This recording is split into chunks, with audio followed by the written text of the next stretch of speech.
Vampires of the Iliac Bay Part 1. There are over 100 distinct kinds of vampire in Tamriel.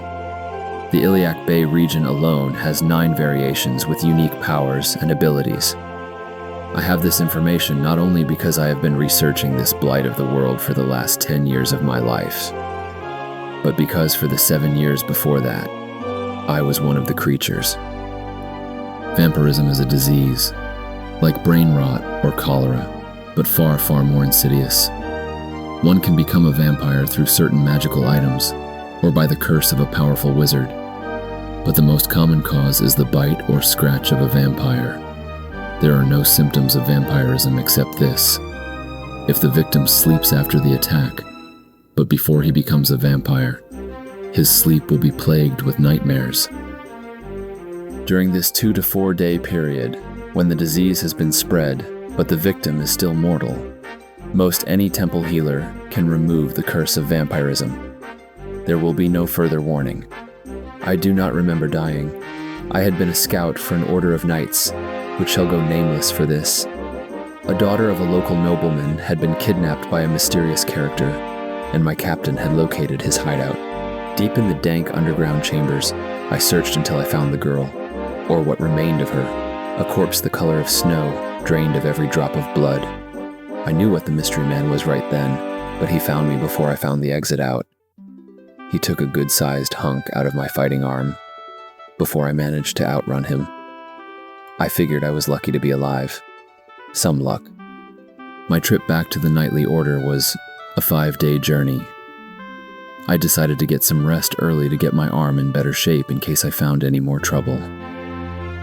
I can't remember the dreams I had that night, only that I was doing something horrible, and I couldn't stop myself. I woke up screaming.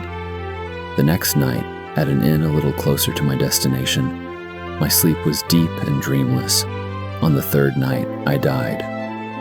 Of course, I didn't know that I died.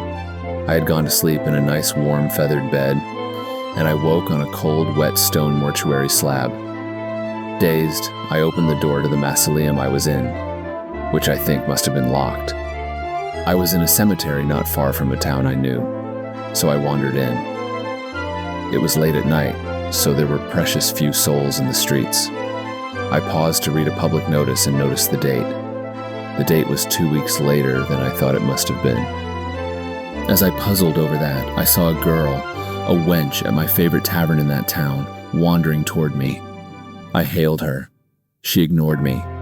I called her by her name, and she turned to me, smiling, but with an expression that told me she did not know who I was. I had visited her tavern on my way over to the mystery man's hideout, but she didn't know me.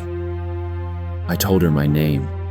She angrily told me that it was a very poor joke, that I looked nothing like the brave knight who used to visit the town, and that if I didn't know he was dead. My emotions were a tangled skein. I could tell she was not joking, that I looked nothing like myself. I was touched by her sorrow at my death, and horrified by the idea dawning on me of what I had become. Suddenly, an overriding instinct overcame all my thoughts: hunger. Without even thinking about what I was doing, I reached out and tore her throat open. I drained her until she looked like the corpse in the mystery man's dungeon. The rest of my story is told in Vampires of the Bay, Chapter 2.